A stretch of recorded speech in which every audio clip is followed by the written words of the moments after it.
નમસ્કાર, આપ જોઈ રહ્યા છો spark today news. Dabhoi Vadodara જિલ્લા કેળવણી મંડળ સંચાલિત Shri VJM self finance college of MSW અને self finance college of tourism and hotel મેનેજમેન્ટમાં સંયુક્ત ઉપક્રમે પ્રથમ વાર્ષિક ઉત્સવનું આયોજન કરવામાં આવ્યું।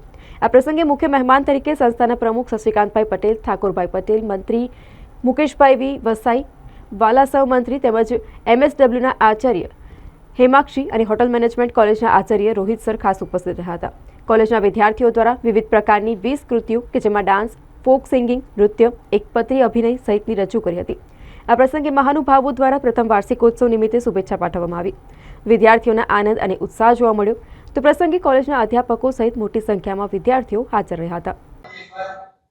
આજરોજ વડોદરા જિલ્લા કેળવણી મંડળ હસ્તક self finance college of MSW તથા self finance college of tourism and hotel management કે જેઓના વિદ્યાર્થીઓનો એન્યુઅલ ફંક્શનનો કાર્યક્રમ રાખવામાં આવેલ છે।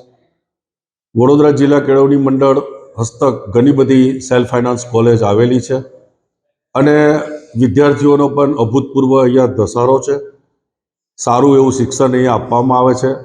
પ્રેક્ટિકલથી માંડીને થિયરિકલ જે નોલેજ આપવામાં આવે છે એમાં આ બંને કોલેજો આજે હરણફાળ આગળ વધી રહી છે અને સતત અમારું ટ્રસ્ટી મંડળ, અમારા હોદ્દેદારો ની વોચ ઉપર હોય છે અને એને જે અત્યારે ઓર્ગેનાઇઝ કરી રહ્યા છે એવા જેનુલભાઈ અને ચિરાગભાઈ તથા અમારી આ સેલ્ફ ફાઇનાન્સ કોલેજના પ્રિન્સિપાલ હેમાક્ષીબેન પરમાર કે જેઓ ખૂબ મહેનત કરી અને વિદ્યાર્થીઓને એડમિશન આપીને ઠેઠ સુધીની જે પ્રક્રિયા છે એ પ્રક્રિયા ઉપર ધ્યાન આપીને સદર કોર્સિસ ખૂબ સારી રીતે આગળ વધ્યા છે અને વિદ્યાર્થીઓને પૂરેપૂરું નોલેજ, સારામાં સારી હોટલની અંદર તેઓને પ્રેક્ટિસ અને અમારી જે કો હોટલ નક્કી કરવામાં આવી છે એ પણ કમ્ફર્ટ ઇન NH8 ઉપર જે આવેલ છે એને અમે લોકોએ ફાઇનલ કરેલી છે અને ત્યાં વિદ્યાર્થીઓને પણ ટ્રેનિંગ આપવામાં આવે છે।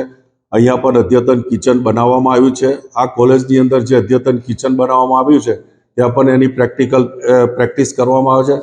સદર કોર્સ માટે હું અપીલ કરું છું કે આજુબાજુના વિદ્યાર્થીઓ આનો લાભ લે અને લાભ લેતા રહેશે એ જ અભ્યર્થના। ભારત માતા કી જય, જય જય ગરવી ગુજરાત, જય શ્રી રામ।